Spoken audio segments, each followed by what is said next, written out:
En el corazón de la campiña inglesa, durante el otoño de 1904, la mansión Blackwood se alzaba solemne entre jardines desbordados y árboles centenarios cuyas sombras parecían susurrar secretos antiguos. La familia Blackwood, de antigua nobleza y múltiples enemigos, preparaba una velada especial, un banquete para celebrar el compromiso de la joven Eleanor Blackwood, hija menor, con un distinguido militar. La casa rebosaba de música, luces y conversaciones ansiosas, todos ignorantes de que ese último atardecer marcaría el fin de una era y el principio de una leyenda sobrenatural. En el gran salón, un piano Steinway relucía bajo los candelabros. Era la joya del hogar, instrumento de memorables tertulias y confidencias privadas. Eleanor era la única capaz de hacer llorar a los invitados con la dulzura de sus composiciones, y esa noche prometía tocar la pieza favorita de su difunta madre, un nocturno suave y envolvente. Mientras la joven Blackwood practicaba sus notas, por los pasillos circulaban rumores inquietantes, extraños ruidos en la biblioteca, puertas que se abrían solas, y un aire pesado que hacía que algunos sirvientes hablaran en susurros de malos presagios. Al caer la noche, la mansión se llenó de invitados. El vino corrió libre, las risas resonaron, y Eleanor, pálida pero decidida, interpretó su melodía bajo la atenta mirada de su familia y amigos. Pero al final de la primera pieza, la atmósfera cambió. La luz pareció opacarse. Una ráfaga helada atravesó el salón, y por una fracción de segundo, todos notaron que las teclas del piano vibraban solas, como si algo invisible acompañara la música. La velada continuó, pero la inquietud quedó sembrada. Nadie imaginaba que esa sería la última celebración en Blackwood. La mansión estaba a punto de convertirse en escenario de una masacre sangrienta que mancharía sus muros para siempre y daría origen al mito del piano que, desde entonces, tocaría solo cuando la noche era más oscura. 3 días después de la celebración, cuando los ecos de la música aún parecían flotar por los pasillos, la mansión Blackwood despertó a un amanecer teñido de rojo. Los gritos desesperados de Martha, la doncella principal, rompieron el silencio matutino al descubrir lo que después sería conocido como la masacre de Blackwood. Toda la familia había sido asesinada durante la noche, en lo que parecía un acto de venganza meticulosamente planeado. La escena que encontraron las autoridades desafió toda lógica. Lord Blackwood yacía en su estudio, degollado sobre sus libros de contabilidad, con documentos empapados de sangre que revelaban deudas ocultas y transacciones turbias. Lady Blackwood fue hallada en su habitación, estrangulada con las propias joyas que tanto amaba. Los 2 hijos varones, Charles y Frederick, aparecieron en el comedor, envenenados, con sus copas de vino aún en las manos y expresiones de sorpresa congeladas en sus rostros. Pero la muerte más perturbadora fue la de Eleanor. La encontraron sentada al piano, con las manos sobre las teclas como si hubiera estado tocando hasta el último momento. Una daga atravesaba su corazón, pero no había señales de lucha. Su rostro mantenía una extraña serenidad, y sobre el atril del piano descansaba una partitura escrita con tinta roja que nadie reconoció. Una melodía siniestra llena de acordes disonantes que parecían representar gritos de agonía. La investigación reveló que no faltaba nada de valor en la mansión, descartando el robo como motivo. Los sirvientes que habían sobrevivido por dormir en los establos contaron historias contradictorias. Algunos juraban haber escuchado música durante toda la noche, otros hablaban de sombras que se movían por las ventanas y gritos ahogados que llegaban desde el interior. El inspector asignado al caso, un hombre escéptico llamado Harrison, no encontró señales de entrada forzada ni huellas de intrusos. Lo que más desconcertó a las autoridades fue el testimonio unánime de los vecinos más cercanos. Todos habían escuchado el piano de Eleanor tocando ininterrumpidamente desde la medianoche hasta el amanecer, interpretando melodías que jamás habían oído, algunas hermosas y melancólicas, otras discordantes y aterradoras. Cuando la música finalmente se detuvo al salir el sol, Martha había encontrado el horror en el interior. El caso nunca se resolvió. Sin sospechosos claros ni motivos evidentes, la masacre de los Blackwood quedó archivada como uno de los crímenes más misteriosos de la región. La mansión fue sellada por orden judicial, y los pocos objetos de valor fueron subastados para pagar las deudas de la familia. Sin embargo, el piano Steinway permaneció en el gran salón, abandonado y cubierto de polvo, como si fuera demasiado pesado o demasiado maldito para ser movido. Durante las semanas que siguieron, los vecinos comenzaron a reportar sonidos extraños provenientes de la mansión vacía. No eran ruidos de deterioro o viento, sino música. Las mismas melodías inquietantes que habían escuchado la noche de la masacre. Al principio fueron notas aisladas, después fragmentos de composiciones, y finalmente conciertos completos que se extendían durante horas en la oscuridad. Así comenzó la leyenda del piano que tocaba solo en Blackwood, un instrumento que había presenciado la muerte, y ahora parecía reproducir eternamente la música del último atardecer de una familia condenada. 6 meses después de la masacre, la mansión Blackwood había adquirido una reputación siniestra que se extendía por toda la región. Los habitantes del pueblo cercano evitaban pasar por el sendero que conducía a la propiedad, especialmente durante las noches, cuando las melodías fantasmales del piano se escuchaban con mayor claridad. Sin embargo, la curiosidad humana es más poderosa que el miedo, y pronto aparecieron los primeros valientes dispuestos a investigar el fenómeno sobrenatural. El primer testigo oficial fue el Dr. Reginald Whitmore, un estudioso de fenómenos paranormales de Londres que había leído sobre el caso en los periódicos. Whitmore llegó al pueblo con equipos de medición y una determinación científica para desenmascarar lo que él consideraba una superchería local. Acompañado por su asistente y un representante legal, consiguió permiso para pasar una noche en la mansión abandonada. La primera noche transcurrió en silencio absoluto, lo que confirmó las sospechas de Whitmore sobre la naturaleza imaginaria del fenómeno. Pero la segunda noche, exactamente a las 11:47 p.m., el piano comenzó a tocar. Whitmore describió más tarde en su informe la experiencia como absolutamente imposible según las leyes de la física conocida. Las teclas se movían solas, presionándose con la precisión de dedos invisibles, mientras melodías complejas llenaban el aire con una tristeza sobrecogedora. Lo más perturbador para Whitmore fue descubrir que el piano interpretaba no solo las piezas conocidas de Eleanor, sino también composiciones completamente nuevas que parecían contar la historia de la masacre.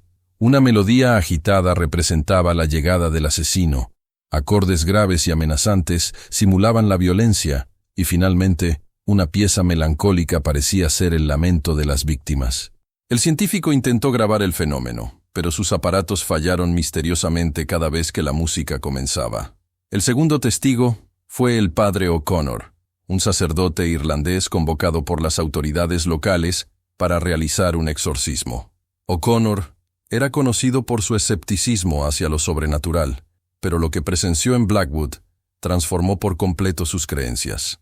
Durante su vigilia nocturna, no solo escuchó la música fantasmal, sino que presenció la aparición translúcida de Eleanor, sentada al piano, tocando con la misma daga, atravesando su pecho. No era una presencia maligna, escribió O'Connor en su reporte al obispo. Era un alma atormentada, atrapada en el momento de su muerte, reviviendo eternamente su última interpretación.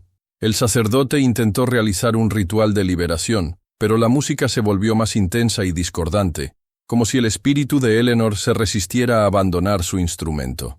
Las ventanas de la mansión vibraron, y O'Connor tuvo que abandonar el lugar cuando las teclas comenzaron a golpearse con tal violencia que parecían a punto de romperse.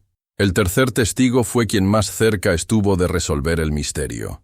Margaret Thornfield, una médium local conocida por su habilidad para comunicarse con espíritus, se ofreció voluntariamente para pasar una semana en la mansión. Durante su estancia, Margaret logró establecer lo que ella describió como conversaciones musicales con Eleanor. Según su testimonio, el espíritu de la joven no solo tocaba, sino que respondía a preguntas mediante variaciones en las melodías. Margaret descubrió que Eleanor no había sido simplemente una víctima de la masacre. Había sido cómplice involuntaria. La noche de su muerte, alguien le había pedido que tocara una pieza específica como señal para que comenzara el ataque. Eleanor había obedecido sin saber que estaba marcando el inicio del asesinato de su propia familia. Ahora, su espíritu permanecía atrapado en un ciclo de culpa y horror, reproduciendo eternamente aquella última noche. Pero Margaret también descubrió algo más inquietante. Eleanor no estaba sola. Los espíritus de toda la familia Blackwood permanecían en la mansión, y cada uno se manifestaba de manera diferente. El piano era solo el medio que Eleanor usaba para comunicarse, pero los otros muertos también buscaban formas de contar su versión de los eventos. La mansión se había convertido en un teatro sobrenatural donde la tragedia se representaba noche tras noche, esperando que alguien finalmente escuchara toda la verdad. Los testimonios de estos 3 testigos convirtieron la mansión Blackwood en una atracción morbosa para investigadores de lo paranormal, pero también sembraron las semillas de una pregunta más profunda. ¿Qué secretos ocultaba la familia que habían llevado a una masacre tan brutal?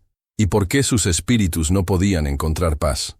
Un año después de los primeros testimonios sobrenaturales, un investigador privado llamado James Ashford llegó a la mansión Blackwood con una misión específica: resolver el caso desde una perspectiva puramente criminal, ignorando los fenómenos paranormales que habían captivado la atención pública.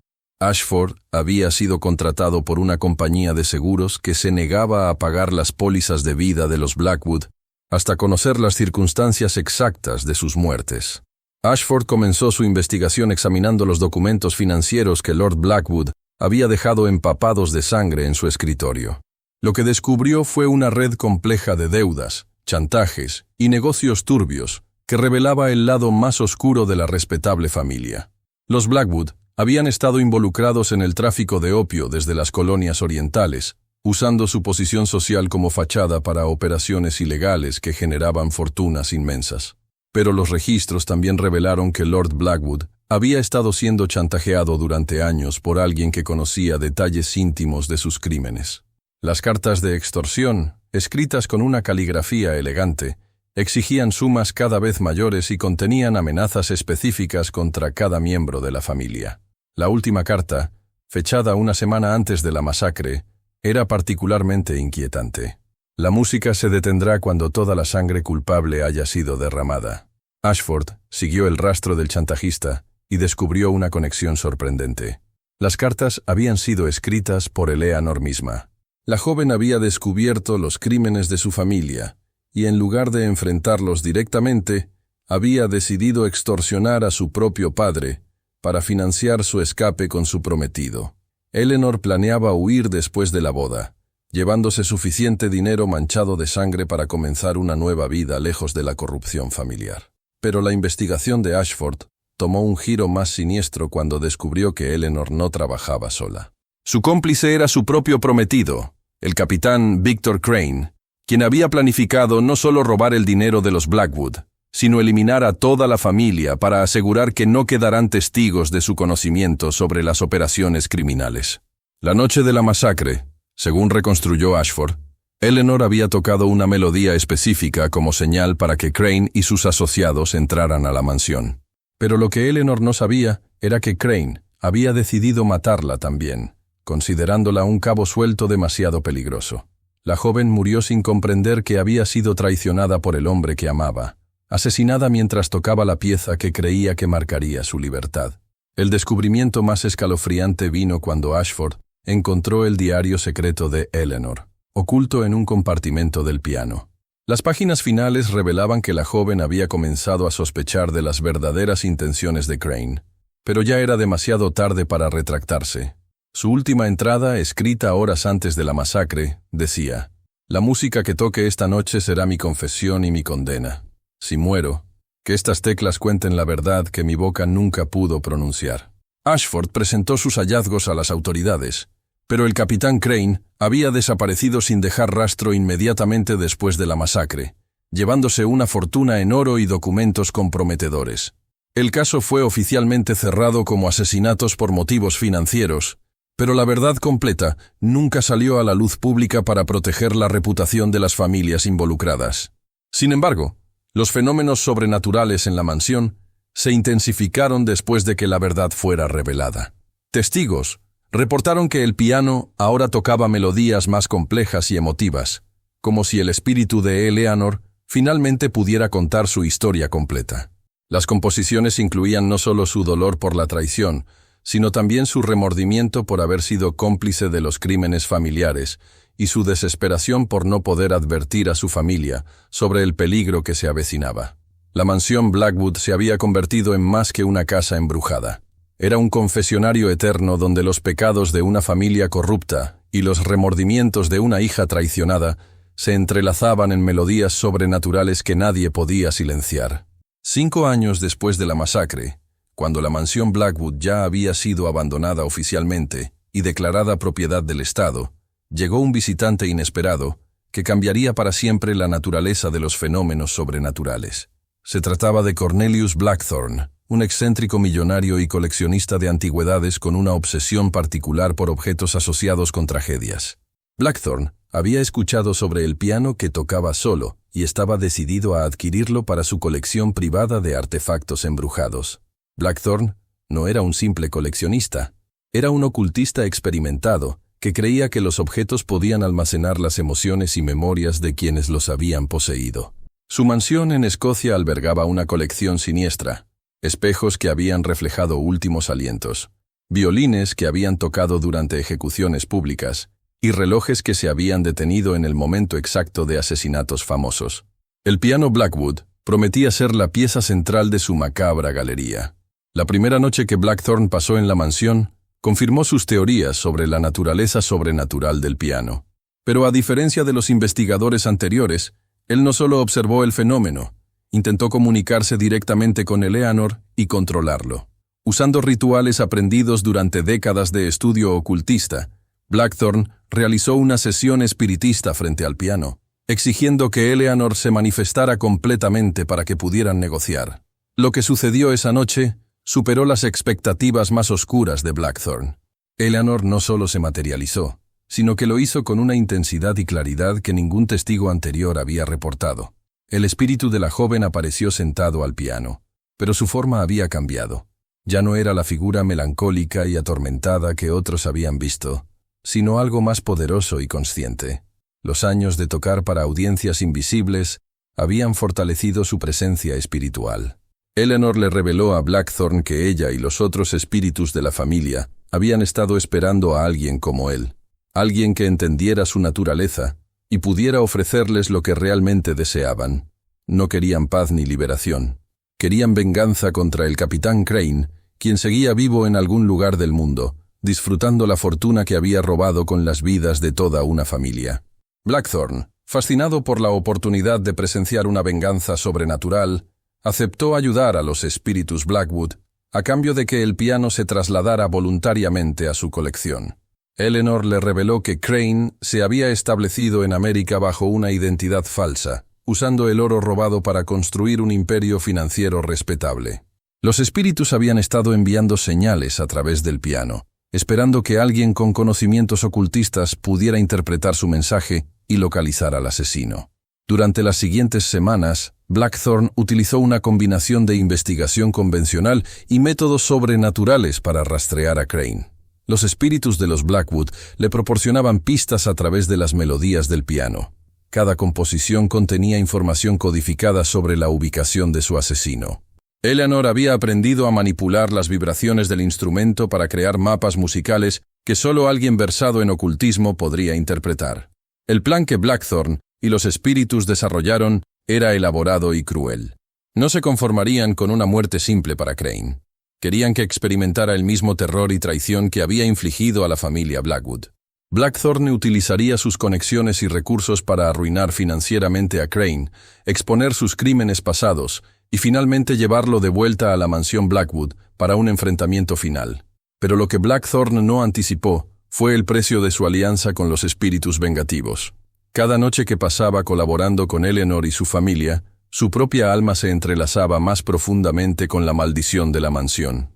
El piano comenzó a tocar incluso cuando él no estaba presente, y las melodías empezaron a incluir fragmentos de su propia historia, como si los espíritus estuvieran estudiando y catalogando su esencia para futuros propósitos.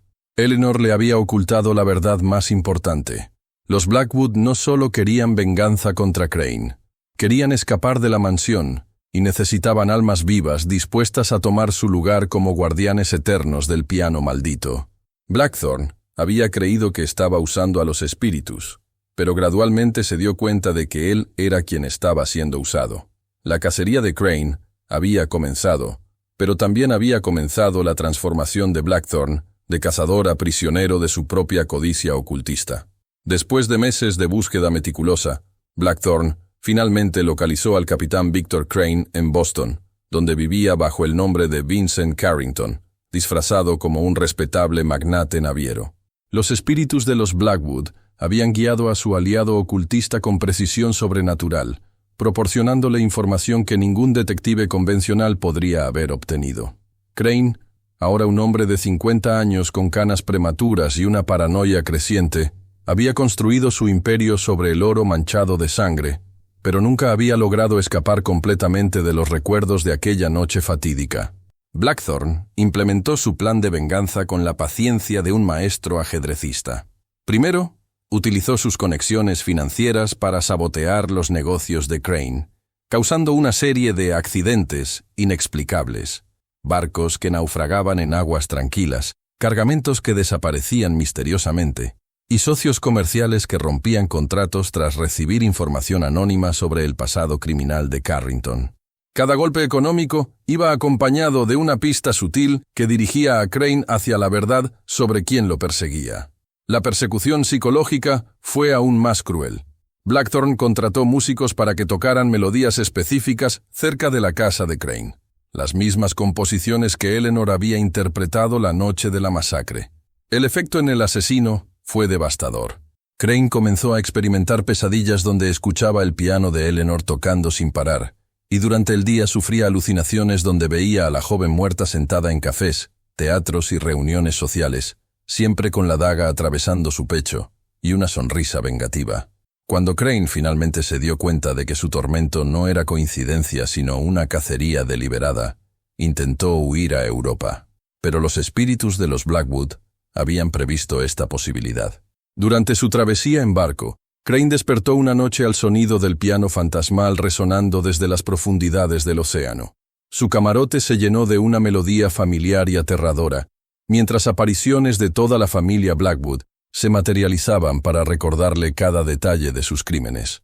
La presión psicológica quebró finalmente la resistencia de Crane.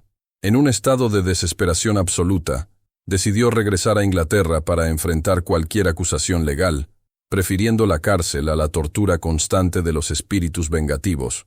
Pero su destino ya había sido sellado por fuerzas que trascendían la justicia humana. Blackthorne lo esperaba en Liverpool con una propuesta que parecía su única salvación: regresar a la mansión Blackwood para hacer las paces con los espíritus y encontrar la redención. El reencuentro entre Crane y la mansión después de 6 años fue una experiencia que desafió su cordura. La propiedad había cambiado. Ya no era simplemente una casa abandonada, sino que se había transformado en un nexo sobrenatural donde el tiempo parecía haberse detenido en la noche de la masacre. El piano ahora dominaba completamente el gran salón, irradiando una presencia tan intensa que el aire mismo vibraba con energía espiritual. Eleanor se apareció ante Crane con una claridad y poder que lo paralizaron de terror. Ya no era la joven inocente que él había traicionado, sino una entidad vengativa que había pasado años perfeccionando su control sobre el mundo físico. A través del piano, Eleanor comenzó a tocar la historia completa de la traición. Cada nota representaba un momento de la planificación del crimen, cada acorde reflejaba las mentiras que Crane le había contado, y la melodía final recreaba el horror de su muerte. Pero la venganza de Eleanor no se limitó a la tortura psicológica. Los otros espíritus de la familia Blackwood se materializaron para reclamar su propia justicia. Lord Blackwood confrontó a Crane con evidencias de cómo había manipulado los negocios familiares. Lady Blackwood le mostró el sufrimiento que había causado, y los hermanos de Eleanor lo rodearon como jueces espectrales decididos a dictar sentencia. Crane intentó huir, pero descubrió que la mansión se había convertido en una prisión sobrenatural. Cada puerta lo llevaba de vuelta al gran salón, cada ventana reflejaba solo rostros acusatorios de sus víctimas, y el sonido del piano lo seguía sin importar dónde intentara esconderse. Eleanor había aprendido a usar su música como una red que capturaba tanto el alma como el cuerpo de su presa. La venganza culminó cuando Eleanor obligó a Crane a sentarse ante el piano y confesar cada uno de sus crímenes mientras ella tocaba. Por cada mentira que intentaba pronunciar, las teclas se golpeaban violentamente, causándole dolor físico. Por cada verdad que admitía, la música se suavizaba momentáneamente. Crane se vio obligado a revivir todos sus actos, no solo los asesinatos, sino cada momento de traición, cada promesa rota, cada vida destruida por su codicia. Cuando finalmente Crane hubo confesado todo, Eleanor tocó una última melodía, la misma pieza que había estado interpretando cuando él la asesinó. Pero esta vez, cuando la música terminó, fue Crane quien se desplomó sin vida, víctima de un ataque cardíaco causado por el terror absoluto y el peso de su propia culpa. Su cuerpo fue encontrado días después por Blackthorne, sentado frente al piano con una expresión de horror que ningún médico pudo explicar. La venganza de Eleanor estaba completa, pero el precio para Blackthorne apenas comenzaba a revelarse. Con la muerte de Crane, Blackthorne esperaba que los espíritus de la familia Blackwood encontraran finalmente la paz, y él pudiera reclamar el piano para su colección como habían acordado. Sin embargo, lo que descubrió en los días siguientes lo llenó de una comprensión terrible. Los Blackwood nunca habían tenido la intención de cumplir su parte del trato. La venganza había sido solo el primer acto de un plan mucho más siniestro que Eleanor había estado orquestando desde el momento de su muerte. Eleanor se apareció ante Blackthorne con una sonrisa que ya no tenía nada de la dulzura que había caracterizado a la joven en vida. «Querido Cornelius», le dijo con una voz que resonaba desde las profundidades del piano, «tu ayuda ha sido invaluable, pero nuestro acuerdo requiere una modificación. No puedes llevarte el piano porque el piano ya no nos necesita a nosotros. Ahora te necesita a ti». Blackthorne comprendió con horror que había caído en la misma trampa que había destruido a Crane. Los espíritus habían usado su conocimiento ocultista y su obsesión por lo sobrenatural para convertirlo en el guardián permanente de la mansión. Durante los meses de colaboración, su alma se había entrelazado tanto con la maldición que ya no podía separarse de ella. El piano había absorbido su esencia vital, convirtiéndolo en parte de su mecanismo sobrenatural. Los efectos de la transformación se manifestaron gradualmente. Blackthorne descubrió que ya no podía abandonar la mansión por períodos prolongados sin experimentar un dolor físico insoportable. Su reflejo en los espejos comenzó a volverse translúcido, y durante las noches escuchaba su propia voz mezclándose con las melodías del piano, como si hubiera comenzado a cantar canciones que no recordaba haber aprendido. Eleanor le reveló la verdad completa durante lo que ella llamó el último concierto. Una representación musical de cómo el piano había evolucionado desde un simple instrumento hasta convertirse en una entidad consciente que se alimentaba de las almas de quienes se acercaban demasiado a sus secretos. Cada persona que había muerto en conexión con el piano había contribuido con una parte de su esencia, creando una sinfonía colectiva de conciencias atrapadas. «El piano no toca solo», le explicó Eleanor, mientras las teclas se movían creando melodías que Blackthorne sentía resonar en sus propios huesos. «Somos nosotros quienes tocamos a través de él, y ahora tú también formarás parte de la composición eterna. Tu conocimiento ocultista será la melodía principal, mientras nuestros sufrimientos servirán como acompañamiento». Blackthorne intentó utilizar sus conocimientos esotéricos para romper la maldición, pero descubrió que cada ritual que realizaba solo lo ataba más profundamente al piano. Eleanor había aprendido durante años de experiencia sobrenatural cómo manipular los intentos de liberación para fortalecer los lazos espirituales. Cada exorcismo fallido, cada círculo de protección roto, cada invocación interrumpida se convertía en una cadena más que lo unía eternamente al instrumento maldito. La transformación final ocurrió durante una tormenta de invierno, cuando Blackthorne se encontró sentado involuntariamente al piano, sus manos moviéndose sobre las teclas sin su consentimiento consciente. La música que brotaba de sus dedos contaba su propia historia, su obsesión por lo macabro, su codicia por poseer objetos sobrenaturales y su arrogancia al creer que podía controlar fuerzas que no comprendía completamente. Eleanor apareció junto a él, ya no como una aparición vengativa, sino como una compañera en la eternidad. «Ahora entiendes por qué no podíamos simplemente descansar en paz», le murmuró mientras tocaban a dúo, una melodía que entrelazaba sus destinos para siempre. Algunos crímenes son demasiado profundos para ser lavados con una simple venganza. Requieren testigos eternos, narradores inmortales, que cuenten la historia una y otra vez, hasta que el mundo comprenda el verdadero precio de la traición. La mansión Blackwood se había convertido en más que un lugar embrujado. Era ahora un conservatorio sobrenatural, donde las almas atrapadas interpretaban eternamente la sinfonía de sus propias tragedias. Blackthorne, con su vasto conocimiento ocultista, se había convertido en el director de esta orquesta macabra, condenado a componer nuevas piezas que atraerían a futuros visitantes curiosos hacia el mismo destino. Los vecinos del pueblo reportaron que la música del piano había cambiado después de la desaparición de Blackthorne. Las melodías eran ahora más complejas, más seductoras, y parecían llamar específicamente a personas con conocimientos sobre lo supernatural. Investigadores, ocultistas y coleccionistas de todo el mundo comenzaron a sentir una atracción irresistible hacia la mansión, sin saber que cada visita los acercaba más a convertirse en el próximo movimiento de la composición eterna.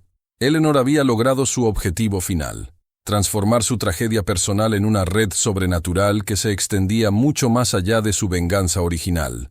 El piano ya no era simplemente un instrumento embrujado, sino un imán para almas que, como Blackthorne, creían poder dominar lo que en realidad los dominaría a ellos. Y así, en las noches más oscuras, cuando el viento sopla entre los árboles centenarios que rodean la mansión Blackwood, los viajeros solitarios pueden escuchar las melodías que se elevan desde las ventanas iluminadas por velas espectrales. Es la música de aquellos que pensaron que podían coleccionar la tragedia ajena sin convertirse ellos mismos en parte de la colección, interpretada por dedos que ya no pertenecen completamente al mundo de los vivos, en un concierto que nunca terminará.